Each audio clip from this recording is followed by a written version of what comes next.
আচ্ছা, একটা জিনিস ভাবুন তো, ধরুন একটা বাড়ি বানাচ্ছেন, বেশ দারুণ দেখতে হলো, কিন্তু কদিন পরেই বোঝা গেল ভিতটাই আসলে দুর্বল ছিল। ওটা সারানো কি সহজ হবে? আমার তো মনে হয় না। না না, একদমই সহজ না। আর সফটওয়্যার তৈরির জগতেও ব্যাপারটা কিন্তু অনেকটা একই রকম। মানে একবার সফটওয়্যার তৈরি হয়ে গেলে তখন ভুল সারানোর খরচ অনেক বেড়ে যায়। ঠিক তাই। শুরুতেই যদি ভুলটা ধরা যেত, তাহলে হয়তো অনেক কম খরচে, কম পরিশ্রমে সেটা ঠিক করা যেত, তাই না? একদম। ভিতটা যেমন বাড়ির জন্য জরুরি, সফটওয়্যারের কোয়ালিটি বা গুণমানও ঠিক তেমনই। গোড়া থেকে এটা নিশ্চিত না করলে মানে পুরো প্রজেক্টটাই কিন্তু ঝুঁকির মুখে পড়ে যায়। হুম। এই জন্যই আজ আমরা দুটো খুব গুরুত্বপূর্ণ বিষয় নিয়ে একটু গভীরে আলোচনা করব। বিশেষ করে কম্পিউটার সায়েন্সের ছাত্রদের জন্য এগুলো জানাটা খুব দরকারি। সফটওয়্যার কোয়ালিটি ম্যানেজমেন্ট আর সফটওয়্যার এস্টিমেশন। হ্যাঁ, আমাদের লক্ষ্য থাকবে এটা বোঝা যে সফটওয়্যারের গুণমান মানে কোয়ালিটি সেটা কিভাবে নিশ্চিত করা যায়, আর তার সাথে প্রজেক্টের জন্য কতটা সময় লাগবে, কতটা এফর্ট বা প্রচেষ্টা লাগবে, সেই এস্টিমেশন বা অনুমান করার চ্যালেঞ্জগুলো কি কি। চলুন তাহলে শুরু করা যাক সফটওয়্যার কোয়ালিটি বা গুণমান দিয়ে। এই কোয়ালিটি বলতে ঠিক কি বোঝায়? এটা কি শুধু সফটওয়্যারটা কাজ করলেই হলো, নাকি আরও কিছু? না, শুধু কাজ করাটাই সব না। এর সাথে আরও অনেক কিছু জড়িয়ে আছে। মানে সফটওয়্যারটা শুধু চললেই হবে না, সেটা কতটা নির্ভরযোগ্য, কতটা সহজে ব্যবহার করা যায়, কতটা এফিশিয়েন্ট, এই সব কিছু মিলিয়েই তার গুণমান। আচ্ছা, ম্যাককলের কোয়ালিটি ফ্যাক্টরগুলোর কথা বলছিলেন? Reliability, usability, efficiency.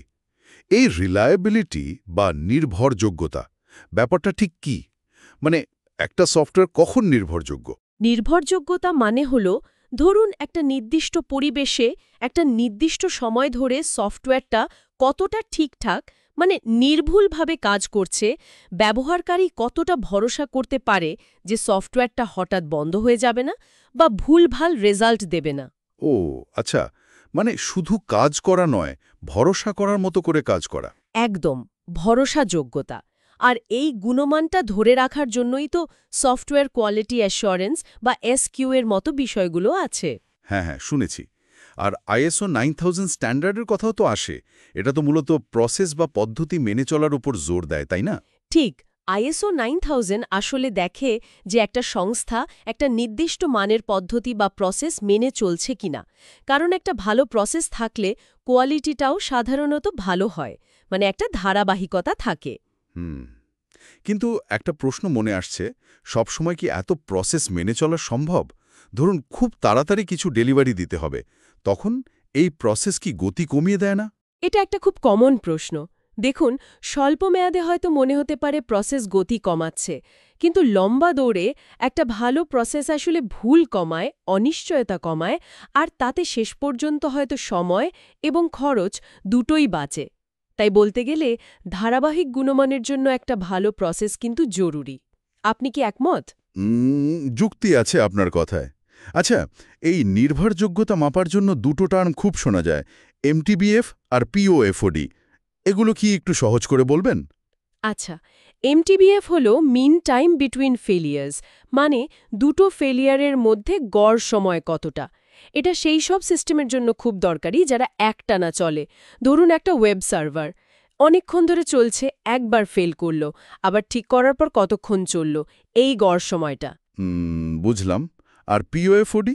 পিওএফওডি হল probability of failure on demand, মানে যখন সিস্টেমটাকে ব্যবহার করার জন্য কল করা হচ্ছে ঠিক সেই মুহূর্তে তার ফেল করার সম্ভাবনা কতটা। এটা সেফটি ক্রিটিক্যাল সিস্টেমের জন্য খুব গুরুত্বপূর্ণ। Safety critical? যেমন?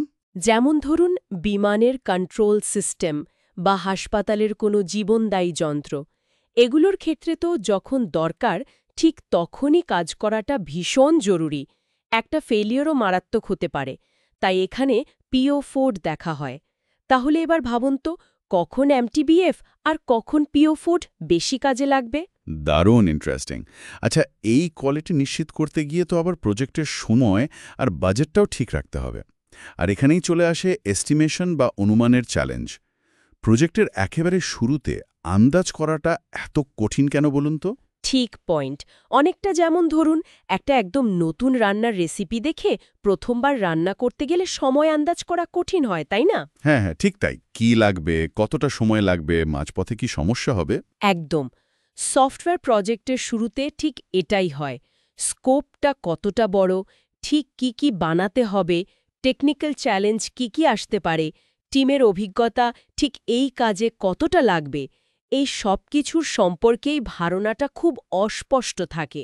জালোটের বইয়ের একটা গ্রাফও তো আছে, যেটা দেখায় সময় যত এগোয় এস্টিমেশন তত নিখুঁত হয়। ঠিক তাই।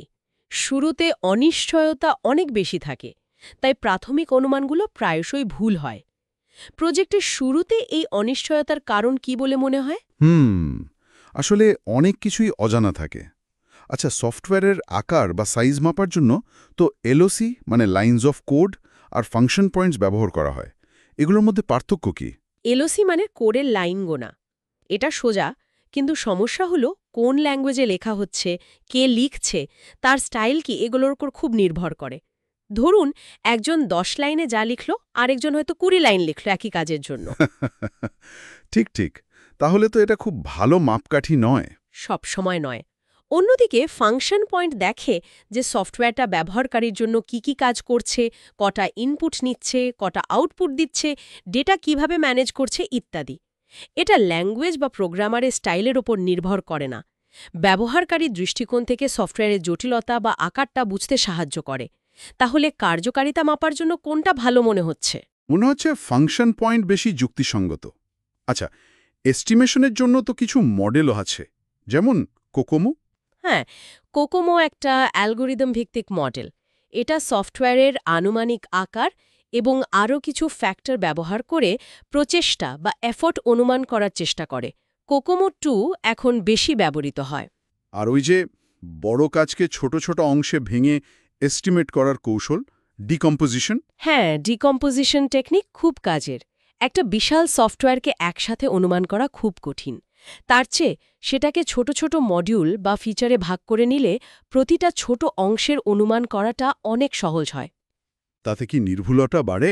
হ্যাঁ, সাধারণত বাড়ে। কারণ ছোট অংশের জটিলতা বোঝা সহজ। তারপর সব ছোট অংশের অনুমান যোগ করে পুরো প্রজেক্টের একটা মোটামুটি ধারণা পাওয়া যায়। এই ভাগ করে শাসন করার নীতি এস্টিমেশনে খুব সাহায্য করে। তাহলে বড় কাজকে ছোট অংশে ভাগ করার সুবিধাটা কি? সুবিধা হলো অনুমানটা সহজ হয় আর সম্ভবত বেশি নির্ভুল হয়। আর এই ছোট অংশে ভাগ করার সময় তো ঝুঁকিগুলো হয়তো ভালোভাবে চোখে পড়ে। একদম ঠিক। রিস্ক ম্যানেজমেন্ট তো কোয়ালিটি আর এস্টিমেশন দুটো ক্ষেত্রেই জরুরি। কি কি ভুল হতে পারে, কোথায় বাজেট বা সময় বেড়ে যেতে পারে, কোয়ালিটি খারাপ হওয়ার সম্ভাবনা কোথায়, এগুলো আগে থেকে চিহ্নিত করে ব্যবস্থা নেওয়াটা খুব দরকারি। তাহলে আজকের আলোচনা থেকে আমরা এটাই বুঝলাম যে সফটওয়্যারের ভালো গুণমান কিন্তু এমনি এমনি আসে না। এজন্য একটা নির্দিষ্ট পদ্ধতি লাগে, স্ট্যান্ডার্ড মানতে হয় আর ক্রমাগত চেষ্টা চালিয়ে যেতে হয়। আর প্রজেক্ট এস্টিমেশন, যদিও শুরুতে এটা বেশ চ্যালেঞ্জিং, কিন্তু প্রজেক্টকে ঠিক পথে চালনা করার জন্য, রিসোর্স প্ল্যান করার জন্য এটা অপরিহার্য। আর রিস্ক ম্যানেজমেন্ট তো এর সাথেই জুড়ে আছে। একদম। আমার মনে হয় এই বিষয়গুলো মানে কোয়ালিটি ম্যানেজমেন্ট আর এস্টিমেশন, এগুলো যদি ছাত্ররা ভালোভাবে আয়ত্ত করতে পারে। হ্যাঁ, তাহলে শুধু পরীক্ষাতেই ভালো করবে না, ভবিষ্যতে আরও অনেক নির্ভরযোগ্য ভালো সিস্টেম তৈরি করতে পারবে। প্রজেক্ট সামলানোর দক্ষতা বাড়বে। আর এই যে টেকনোলজির দুনিয়া এত দ্রুত পাল্টাচ্ছে, সেখানে নিজেদের প্রাসঙ্গিক রাখতেও এই জ্ঞানটা খুব কাজে দেবে। এটা শুধু পড়ার বিষয় নয়, একজন ভালো ইঞ্জিনিয়ার হওয়ার জন্য খুব জরুরি। খুবই সত্যি কথা।